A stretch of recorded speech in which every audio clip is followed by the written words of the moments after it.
It is so beautiful to look out on what is literally the most beautiful sunny day on Nantucket, and everyone made a choice to be here with us to hear this next wonderful conversation. So we thank you so very much.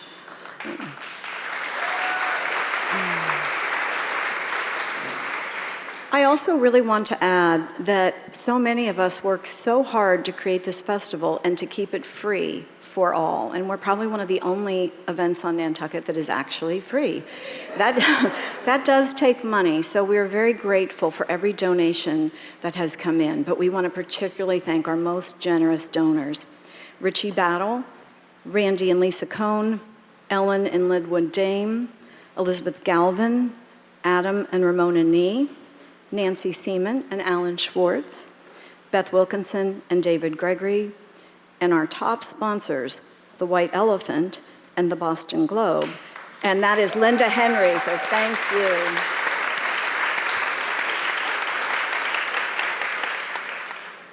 So America's 250th anniversary has given us a moment to look back, and one journalist has seized that moment to bring forward the women that history has forgotten.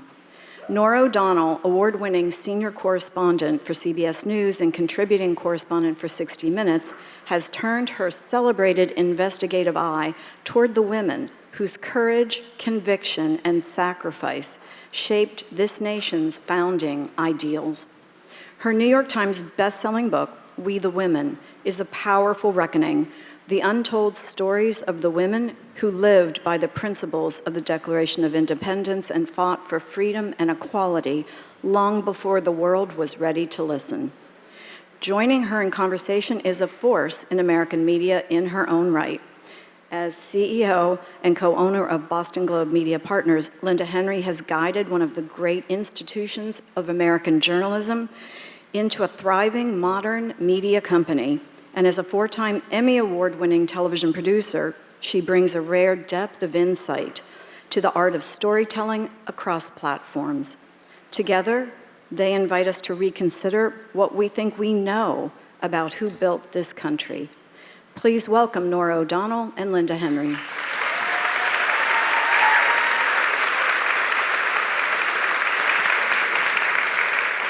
Hello, everyone. This is so wonderful. Thank you all so much for being here. Norah, welcome to Nantucket. Well, thank you. Thank you, Linda, and thank you, Mary Haft, for that wonderful introduction. Thanks for having us. This is a really, really special festival that was put together with pure heart and love, and Mary Haft is one of the founders, and Wendy, her co-founder, have just put their heart, minds, and souls into building this beautiful community and celebration of great books here on Nantucket. So thank you for what you've done. It's extraordinary. And I have to tell you, this is such a great book, and it is so perfectly timed. I'm so excited to talk about it with all of you today because I devoured this book because it has so many great stories timed perfectly for our country's 250th celebration this year. So Norah, tell us about how, your timing is amazing. It became a bestseller right away because it's telling so many great stories. What inspired you to write this and launch this journey? Well, as a journalist, I've tried my whole life to shine a spotlight on women's stories, but I haven't had the time to write a book. But as we were looking at the 250th anniversary, I knew that there were going to be these huge celebrations across America. And so I said, let's make sure that women are part of that story. Yes. Because the truth is, women are not a footnote in American history. They have been at the forefront of every great moral and political battle this country has had. But I didn't learn that in school. I didn't. And the National Women's History Museum says that only 15% of what we're taught in school focuses on the achievements and accomplishments of women. And so writing this book, I'm almost going to get emotional saying it. I found myself wondering why I wasn't taught these stories.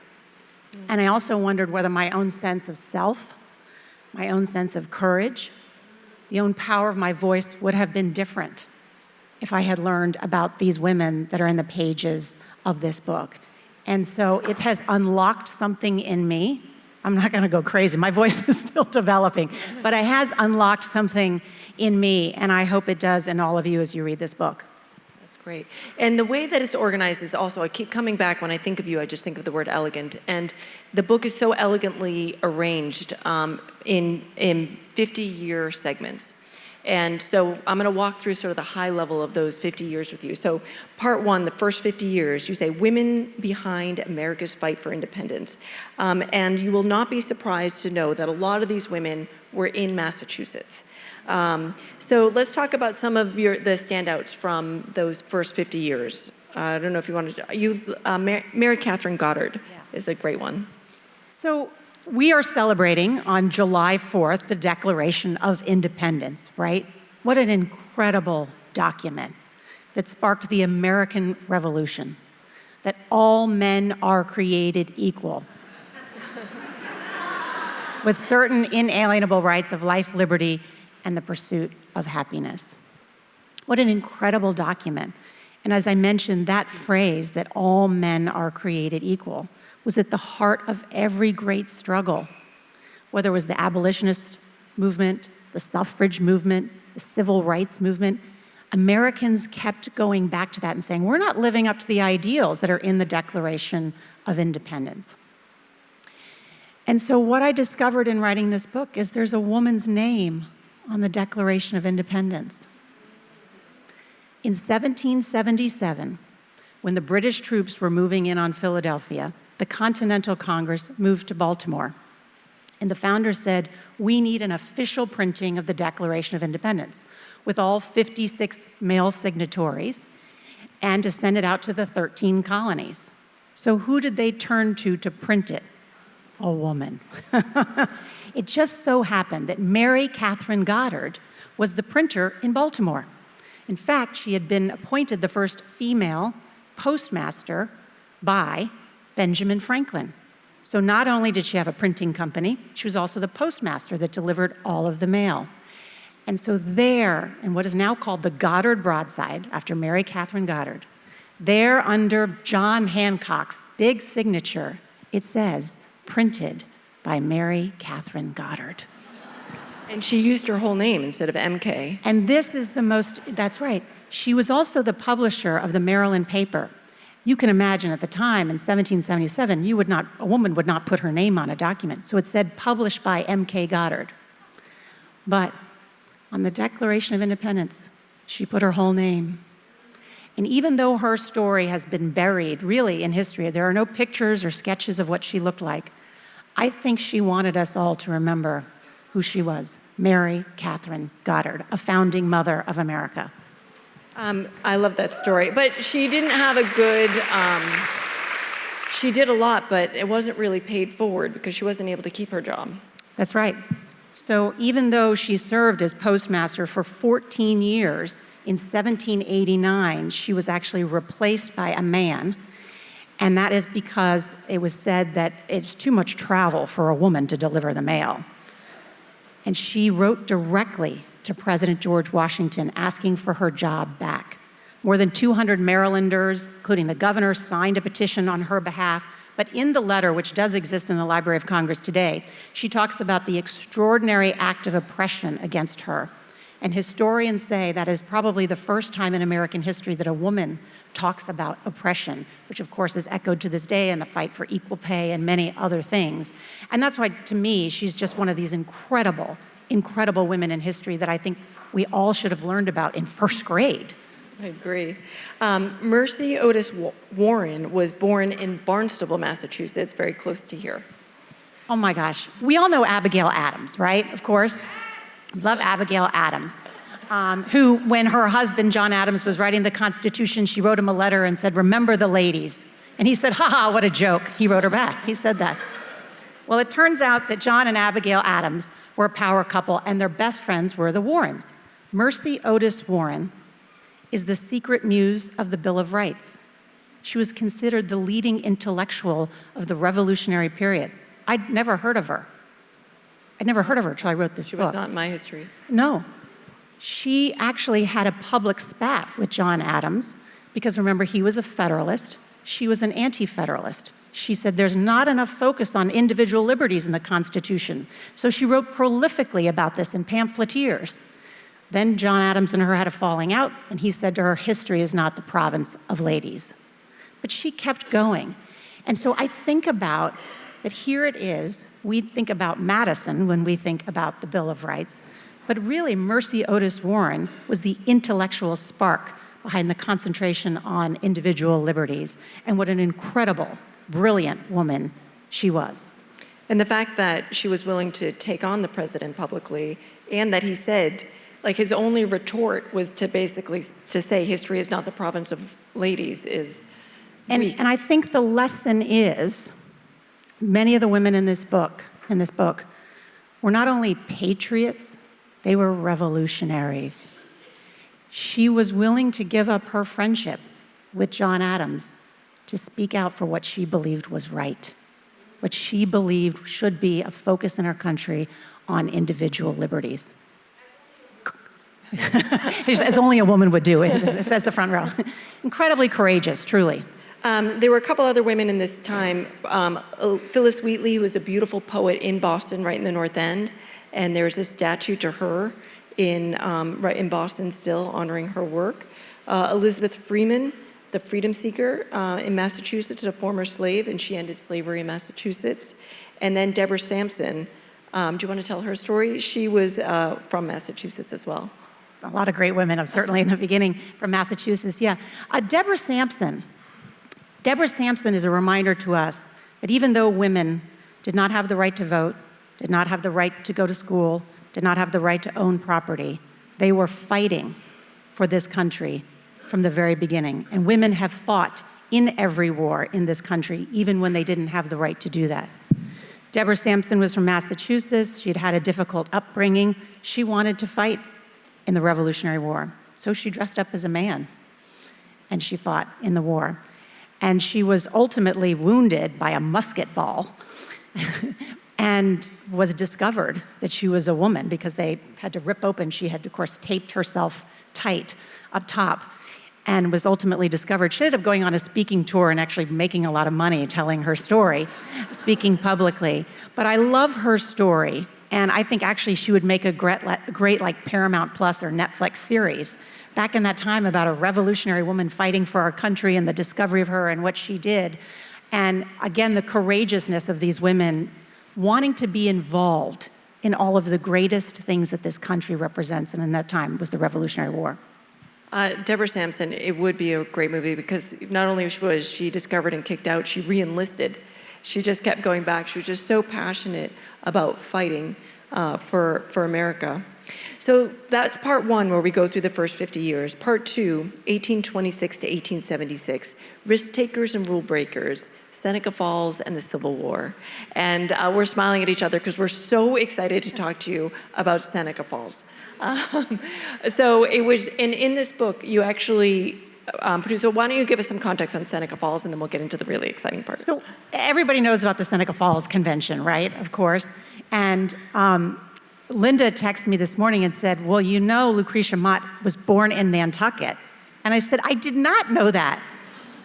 So Lucretia Coffin Mott. Lucretia Coffin Mott was born here. So there are two women behind the Seneca Falls Convention. One, Lucretia Coffin, was born on Fair Street, just very close to here.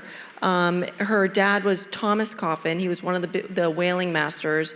Her mom ran a store at their house, and the dad was out at sea. The dad got detained and pounded in Chile for a couple extra years. They didn't know if he was coming back, and so her mom kept the house, kept the business going, and that was a really big training. They left Nantucket because after that incident in Chile, Thomas decided he was done with the sea, and they moved the family to Boston.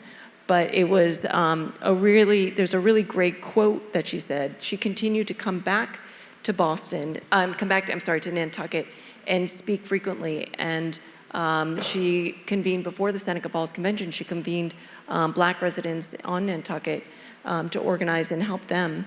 And she had a quote that I'll share, and then I want you to explain more about it. She said, "Being a native of the island of Nantucket, where women were thought something of and had some connection with the business arrangements of life as well as their homes, I grew up so thoroughly imbued with women's rights that it was the most important question of my life from a very early day." So it was Nantucket and the life here that really inspired her. That's great.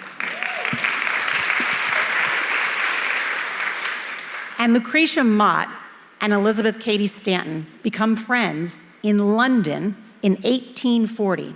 They are there for the Anti-Slavery World Convention. And they get there and they're told, keep your mouth shut and sit behind a curtain. So they form a friendship, and they come back to the United States, and they are sitting at Jane Hunt's tea table and say, you know what, we need a women's rights convention. And okay, let's do that. Let's plan it in a couple of weeks. So in 1848, thus becomes the Seneca Falls Convention. Elizabeth Cady Stanton says, well, we need a manifesto. How about we tie what we want to the greatest document in American history, the Declaration of Independence, and write the Declaration of Sentiments. And so they equate what was America's desire for freedom from British rule to what they called women's desire from freedom from male tyranny. And they wrote the Declaration of Sentiments. And they added, all men and women are created equal. I'd never read the Declaration of Sentiments until I wrote this book. I don't remember it being taught to me in school. And when I wrote this book, and as I write in the book, when I read the 16th bullet point, I cried. And I just want to share with you what it is. And it's this: he has endeavored in every way that he could to destroy her confidence in her own powers, to lessen her self-respect, and to make her willing to lead a dependent and abject life. That was in 1848. And the reason I cried is because I can't tell you how many times in my career a man has tried to lessen my self-confidence in me. And I know many of you have followed my career over the years. I started off at NBC News. I covered the Pentagon after 9/11. I covered the Hill. And then I got the opportunity to go to CBS and become the chief White House correspondent. And I went and met with a senior man at CBS, and I sat down with him, and one of the first things he said to me was, well, how are you going to cover the White House with 3 young children at home? And I felt the blood kind of rush up my neck and my face, and I just looked at him and I said, do you ask men that question? And the meeting ended, and I got in the car and I called my husband, who's here, who was very excited for me to have this big new job. Because honestly, chief White House correspondent is like the stepping stone to the big, big job, being anchor. He said, how did it go? I said, actually, that guy is a real prick.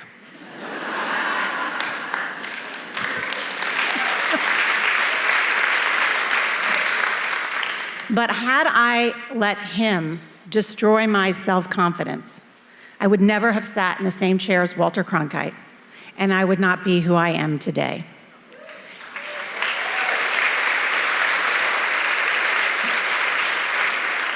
And the story of so many women in this book is that persistence and grit, surrounding themselves with a support system, and they just kept going, fighting for the great ideals that are enshrined in some of our founding documents.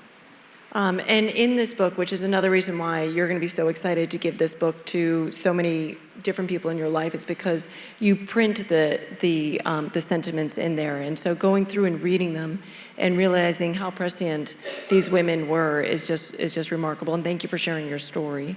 Yeah, how much it rings true today. Yeah. Stuff that was written in 1848. So speaking of women really persisting and trying, this was such an exciting time. Talk to us about the Blackwell sisters. Yes. So Dr. Elizabeth Blackwell, also around this same time in the 1850s, applied to dozens of medical schools and did not get in, except one that let her in as a joke. They didn't realize she would show up, and she did. Elizabeth Blackwell is known as the first woman to graduate from medical school in America. And so many female physicians to this day celebrate February 3rd, which is Elizabeth Blackwell Day. She went on to become an incredible physician. Her sister did as well. They founded a hospital in New York. But her story is a reminder, too, about turning rejection into redirection. And I also just think about the time period, too, because it wasn't just that she crashed through a glass ceiling. Also, at the time, there was no understanding of the female body or the female reproductive system. They used to, if you were suffering from infertility, they would cut the cervix, which that made it, of course, worse. So in many ways, that have changed the course of history. And I just think Elizabeth Blackwell, to this day, would love to know that now the majority of graduates from medical school are women.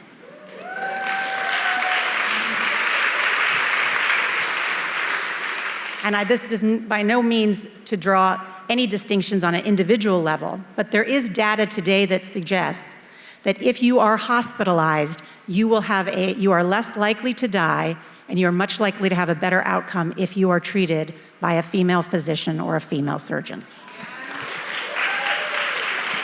So for this part, with Elizabeth Blackwell and sort of the groundbreaking that was done there and what it means today, this connects to your family as well.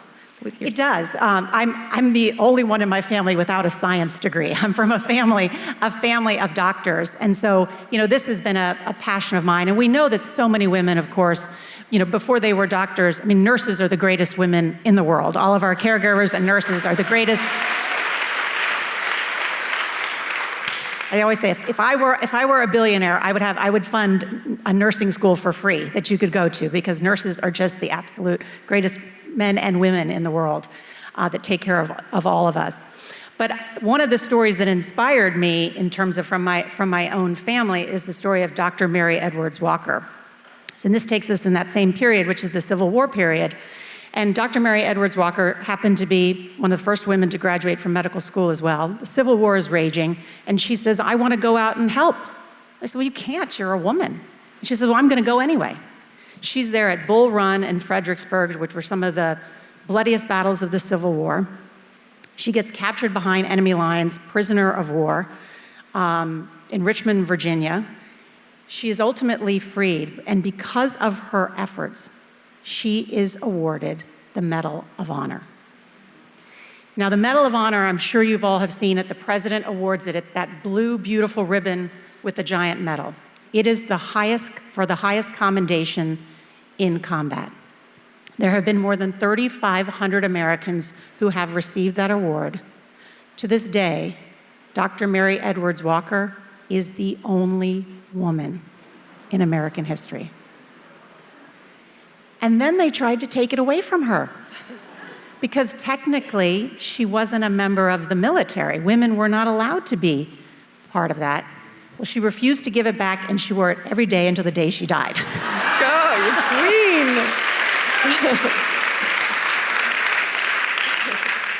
And that also inspires for your family, but... Yes, so my sister serves in the U.S. Army, and she is a surgeon.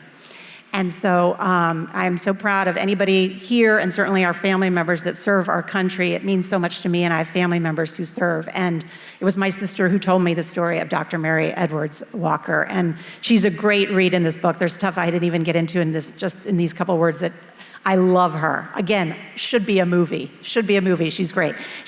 Because she's actually known as the first woman who actually wore pants as a woman. Because she was out, doing lots. She was a spy. She wore pants. She tried to divorce her husband. He was also a doctor because he'd impregnated 2 of his patients. But she couldn't get divorced. Because women couldn't get divorced. It's a movie. She was a real trailblazer in so many ways. Okay, so part 3 of your very elegantly organized book is 1876 to 1926. Blood, Sweat, and Tears, Gilded Age, and Great Demand. And one of the people that, stories that you tell so beautifully is Catherine Wright. Yeah. So we've all heard of the Wright brothers, right? Of course, the first powered flight in America. Anytime we're on an airplane, I think of their sister, Catherine Wright. Why? because as one historian noted, there would have been no Kitty Hawk without Kitty Wright. So turns out Wilbur and Orville had a sister who, guess what, did a lot of the work. But we don't know her name. She was actually the only member of the family to graduate from college. She went to Oberlin. She was a teacher. She helped fund the experiment. She then ran the bicycle shop. Remember, this is bringing back what we know about the Wright brothers. She ran the bicycle shop. When Orville crashed the first plane, which led to the first fatality in powered flight, was a guy named Lieutenant Colonel Selfridge. The plane crashed. The US military at the time said, we're canceling the Wright brothers contract. It was for $25,000. Catherine went back in and renegotiated the contract, said, don't do it, we can do it. She brought them to Europe. She had on this great big hat. She was gregarious and charming. They were boring and kind of nerdy. They were nerdy. She went and lobbied to President Taft, and they got the Congressional Gold Medal. And President Taft said she was the most important member of the family. I mean, it's just such an incredible story that she is now, essentially, her story is buried in history. And here's the kicker. If you go to Dayton, Ohio, to see where the Wright brothers are buried, you go there and it says Wright brothers, and you get to their grave. Catherine is buried right between them without a marker. And she really, minded them. She was like their mom. Yeah, and as I write in the book, to me, she was their COO, their PR agent, their chief marketing officer, all of that. There's no evidence that she was involved in any of the mechanical, in terms of writing, and figuring out how to fly the plane. But there are some, including distant relatives of hers, say that maybe even if she was involved, you wouldn't have ever let anyone know that, because if a woman were involved, people would be afraid to fly the plane. But she was certainly running the business. So during this part 3, there are just a lot of really amazing stories of women stepping forward that we have. But we're going to go to part 4 right now, 1926 to 1976, warriors, rebels, and visionaries, women at war at home and abroad. And Mary McLeod Bethune is such a wonderful story from history that more people need to know. So has anybody seen the movie, The 688 Battalion? About the Tyler Perry movie. It is about the all-female, all-black battalion during World War II. They were sent over the postal battalion to help clear the 17 million pieces of backlogged mail. Remember back then, there were no cell phones, or you were waiting, if you were in Europe, you were waiting for a letter from your girlfriend or from your mother or family members. Well, there were 17 million pieces backlogged. They sent over an all-female black battalion to help clear that, and they did it. They were given 6 months to do it. They did it in 3 months. But the reason black women were allowed to serve is because of Mary McLeod Bethune. She was born on a cotton plantation in South Carolina, the 15th of 17 children. And she became then one of President FDR's closest advisors. She led the Black Cabinet during FDR's presidency because of her close friendship with Eleanor Roosevelt. And she's the one that lobbied him on, the lynching taxes, the poll taxes, anti-lynching legislation. And you can listen to actually radio broadcasts of her during World War II, and she's got this big, booming voice talking about civil rights. And that's why she is known as the First Lady of Struggle, because so much of what she did during FDR's term led to the modern civil rights movement. And my last favorite thing about her is she also helped desegregate the White House. And apparently, one time when she got into a White House elevator to go up to the residences, the butler in the elevator looked at her and said, because she was a black woman, said, "Ma'am, I can't take you up." And she said, "That's okay, I'll take myself up." Push the button. So your book pulls all together so many incredible stories of women that I had not heard of. And then there was this really beautiful chapter on Eleanor Roosevelt, and I had heard of her, obviously, we all have, but there were stories in there that I didn't appreciate about her history. So talk to us about why you included Eleanor and why this was so important.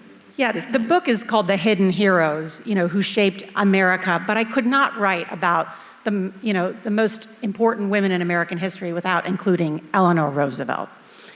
And while I think we all learned the top lines, and if we've read a biography, we may know, but I discovered so much about Eleanor Roosevelt that I didn't know. And for me, the overarching theme is that she turns so much pain into perseverance. Her parents died at an early age. Her mother was the celebrated beauty. And when Eleanor would walk into the room as a child, the mother would say, "Isn't she so granny looking, my child?" And Eleanor said, in her biography, she said, "I would sink through the floor in shame." She goes off to boarding school at 19. She marries her fifth cousin, once removed, FDR. They have 6 children in 10 years. She then discovers he's cheating on her with Lucy Mercer. She stays with him. Then he gets polio, nurses him back to health, helps him get elected governor, helps him get elected president of the United States, serves 12 years.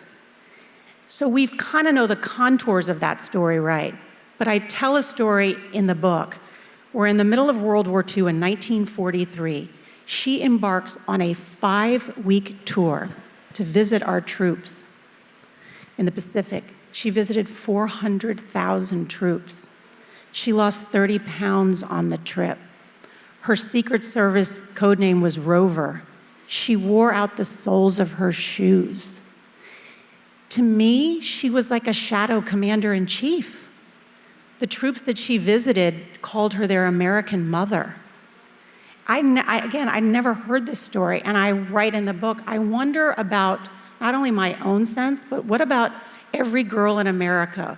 Would their idea about women and power, women in the White House, women traveling as global ambassadors would have changed if we knew that someone had been doing it in the 1940s? She is an icon and put up with so much. And I say, sorry to keep going back to this, like Meryl Streep, where's the Meryl Streep movie with Eleanor Roosevelt? She's spectacular, absolutely spectacular. So I tried to tell some stories that haven't been in biographies of Eleanor Roosevelt to make those points that I just shared with you. And something that's relevant for both of us is how she would have press conferences just for women journalists. Oh yeah, I mean, thank you for pointing that out. I mean, she was the first to hold, invite so many women into the White House, whether it was female journalists. She wrote a column called My Day every day for almost 50 years. She was prolific, incredibly prolific. She was instrumental in FDR appointing the first woman to lead a cabinet agency, Frances Perkins, and who led the Labor Department for a dozen years. And so in many ways that too, not only I think being so influential in terms of legislation, also many of the cabinet members and advisors that he had around him. So huge impact in pushing women forward.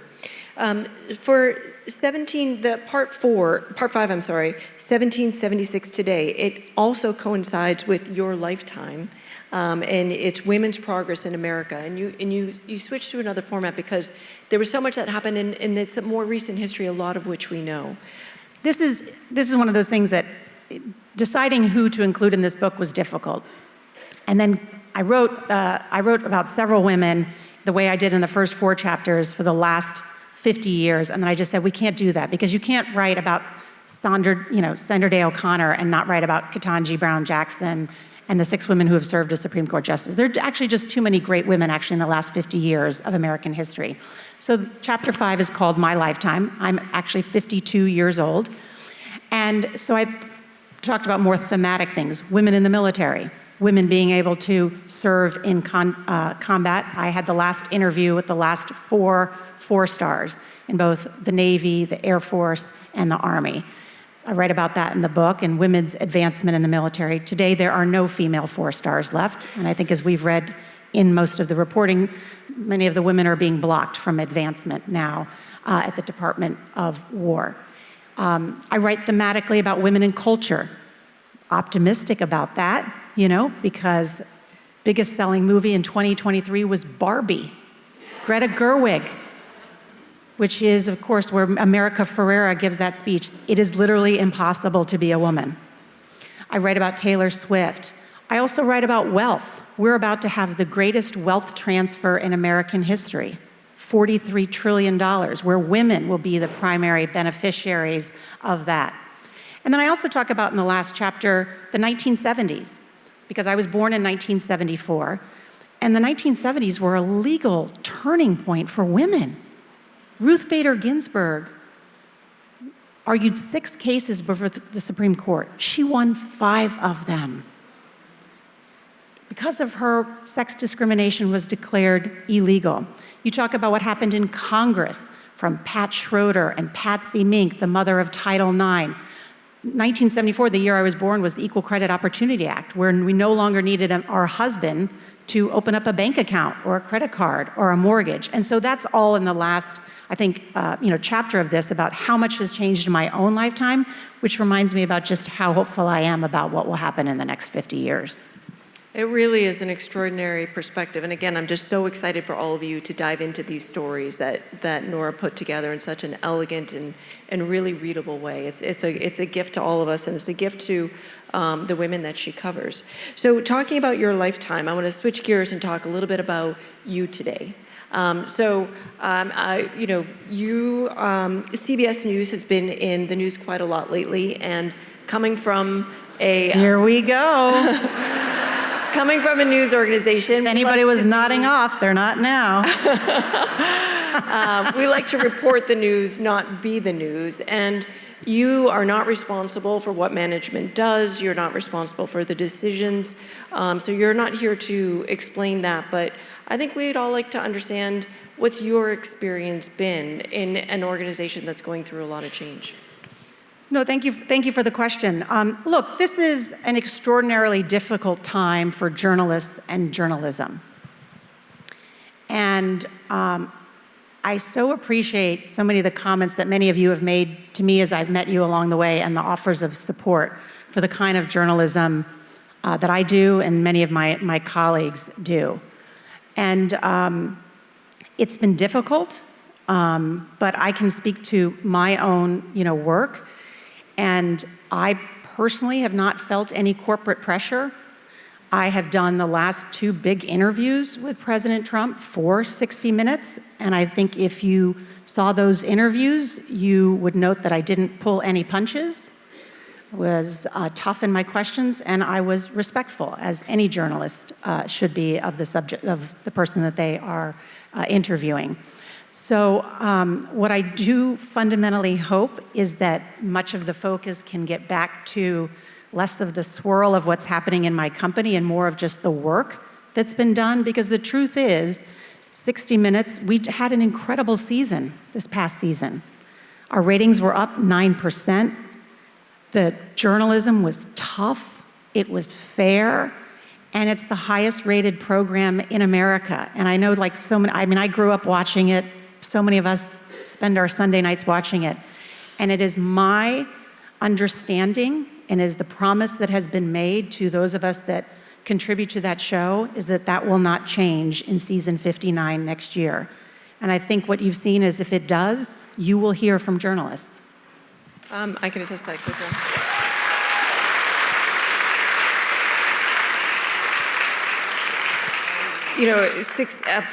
From a journalism world, 60 Minutes is and has been the gold standard of what this sort of video journalism, to call it that, this video magazine reporting can be. And you've built very hard on your own, through your own work, a reputation for being direct, fair, honest, tough, respectful. And that's why you've been able to interview the past how many presidents? Every living president. I've interviewed every living president. And the popes. Yes. The only interview with Pope Francis. 2 interviews with the Crown Prince of Saudi Arabia, Mohammed bin Salman. Who am I forgetting? And because people... Prince Harry, the Dalai Lama, but honestly, most of the reason I've been able to interview every living president, and I think figures on both sides on Capitol Hill, is because they know it's going to be a tough interview, but that they know that I am fair and respectful, and that I come with facts, want to help them explain and give them the opportunity to explain their point of view. And I think we need more of that. I do. I think we need more fair opportunities for people to, and that's what 60 Minutes can do. And I think the best of 60 Minutes, the best of CBS can do that is these longer, like Sunday Morning, which is such a great program. We can do those longer interviews where it's a conversation and we don't quickly retreat to sides. They're not gotcha questions. It's about finding knowledge and pushing people who are in power on the very tough issues of this day. If you look out on the landscape, there are very, very few people who are at Norah's level of respect and trust in America, for being fair, for being respected, for being able to interview on all sides of the aisle. So you recently had an interview right after the White House Correspondents' Dinner. I'm glad you're okay. We had a big table of Globe journalists there as well. It was sort of stressful for everybody in the media world. And then within 24 hours, you had an interview with President Trump. And in that interview, he started insulting you to your face in a way that's atypical and goes against sort of your policy of being respectful. What was going through you when you were handling that? Because you, again, and going back to the word elegant, you handled that so elegantly. Thank you. That was an incredible evening. As you remember, there were shots fired. Then there were hundreds of agents essentially started storming into the ballroom, even though the alleged gunman never got into the ballroom. All of the plainclothes officers started storming through, and so there were plates crashing, and people got under the tables, and there's that period where you don't know what's happening. Eventually, as the situation became clear that the threat had been neutralized, as they say, and we were escorted out, we immediately began the process, of course, of reporting. And so at that moment, I am texting people that I know within the White House, asking for an interview with the President of the United States, because that was Saturday night. Sunday is 60 Minutes. It's the biggest story in the world. And we woke up that next morning. We didn't know if we had the interview. We all went into the office, and by about 10 a.m., we had the sense that we had to be at the White House at 1:30 a.m. Now, the next book I'm going to write is called The Art of the Question, because most of my interviews, I spend days and days along with my producers writing the questions very specific. This, we had no time to do that. So I rely on what I've been doing for 30 years, writing quickly the questions with the team around me. At 12:30, I call our White House team. Anything else I need to know? What would you ask the president if you were there? I call our Justice Department team. Our justice reporter says, oh my gosh, I just got a copy of the manifesto he wrote. I'll come right into your office. So Nicole Skanga is her name, came into the office and said, here's the manifesto. That the shooter wrote, not the president. Yeah, sorry, that the alleged gunman wrote, and which he talks about that there was almost no security, as he had surveyed the place for a couple of days. And then he also said in it, there were suggestions about a motive where he talks about how he's sick of pedophiles and rapists. So in that whole manifesto, which he had emailed to his family just minutes before the attack, I said, okay, let me add in a couple questions here. I think it would have been negligent as a journalist not to ask about this important piece of information that we had. When I asked the president those questions and I said, what is your reaction to what he said he was upset with? That is when the president then said, you are a disgrace. You are horrible people. And while the president does that regularly when you're sitting across I was confused with the tense on that one. It was like, you are horrible people. It was yes, very... and you are a disgrace. It is a moment to be across from the most powerful man in the world when he's saying that to you. But and people have asked me why I didn't argue back with him. That is not our place as journalists. And so in my mind, I said, be calm, respond as necessary, stick to the facts, and get the interview back on track.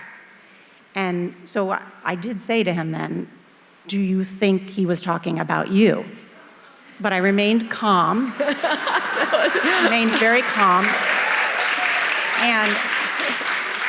And the interview finished, and the president seemed okay after, even though he had been very tough and insulting on me, and we aired that, and it had the response that it has. And our job is to keep pushing and asking tough questions. I can't tell you how important that is. We have to have access. We don't have access in the Pentagon anymore. That's scary when we don't have journalists there. We do still at the White House, and we still can ask questions. Are we getting all the answers that we want and deserve? No. Is it challenging? But that is our job. And the freedom of the press is essential. And I guarantee you that so many of my colleagues and journalists are working to do that every single day. Support your newspapers. Support those of us that are doing that hard work in journalism. It is fundamental to democracy.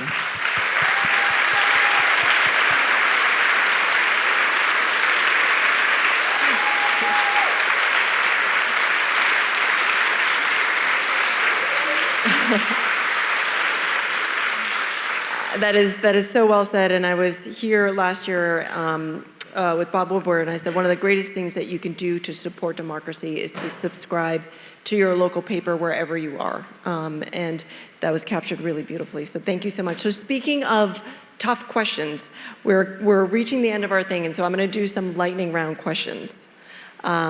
Okay, so whom from the 35 women from history profiled in this book would you most want to interview? Mary McLeod Bethune. She seemed fun. Just my hero.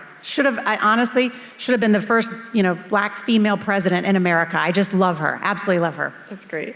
And you are on air and you have to have outfits every time. I love your style. I have to know, what color do you have the most suits in? Blue. Who is the most intriguing woman you have ever interviewed? Malala Yousafzai. Remember, nearly assassinated by the Taliban when she was 16, still to this day speaking out on behalf of the 130 million girls worldwide who have no access to education. So I once asked her, I said, this was several years ago, I said, the Taliban is still after you. They want to still assassinate you. And I said, are you afraid? And she looked at me and said, why should I be afraid of someone who's afraid of me? And it just floored me. So I'm a huge fan of Malala. Mm-hmm. Great. So what musician do you most listen to while running or working?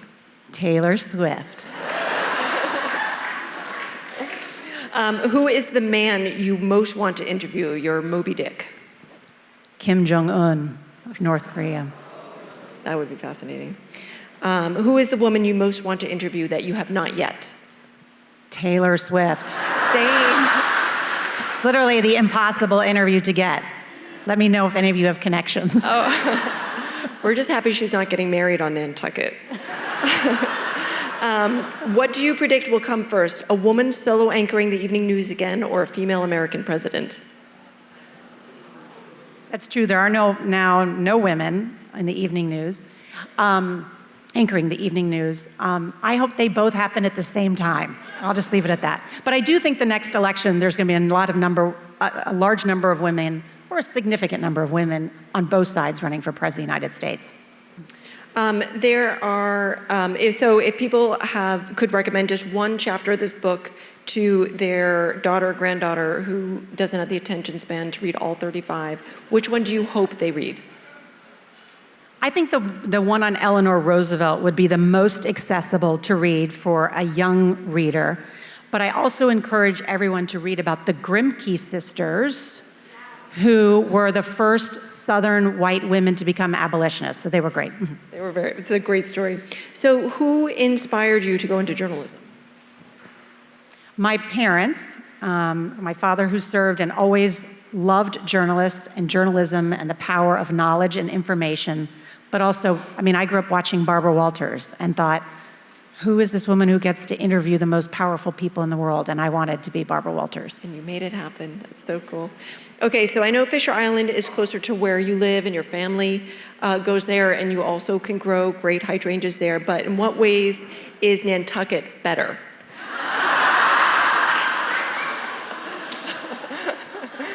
Well, I did have pickle lemonade this morning. So it was really good. The Nantucket daffodils, right? Am I saying they were terrific? It was fabulous, yes. Pickle lemonade? Pickle All right, lemonade. We'll take that. And you've lived such an amazing adventure with a front row seat to history. We are all hoping you write your memoir. And what would you call it? I think you said it before. I do have a title for my memoir. It's called Every Second Counts. Oh. Because usually at the end of the evening news, we would have, the last block would be like 9 seconds long. Because you do the stories and the director would come back and say, you have 9 seconds to say goodbye. So, in life, every second counts. And certainly in my work, every second counts. I do just want to give a quick shout out because Maureen Orth is sitting right here. And I used to work for Tim Russert.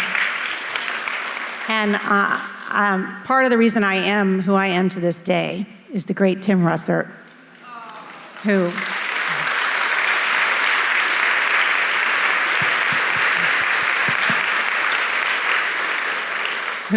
was, of course, the most trusted and respected man and taught us to be fair and tough and focus on the facts. And every day I would get to work at NBC, and the first thing he'd say is, what do you know? What do you know, Norah?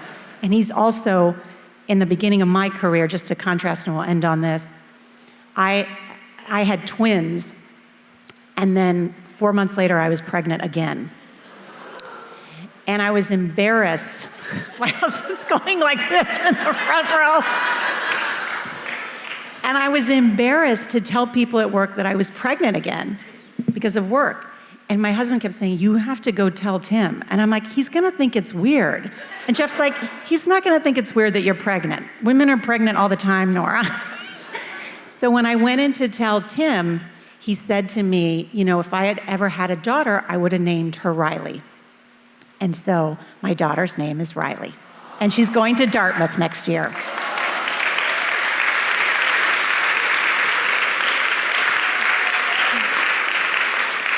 Norah, you are an American treasure. Thank you for what you do. Your book is a gift to American history. Thank you for doing that. Norah's going to be outside signing books.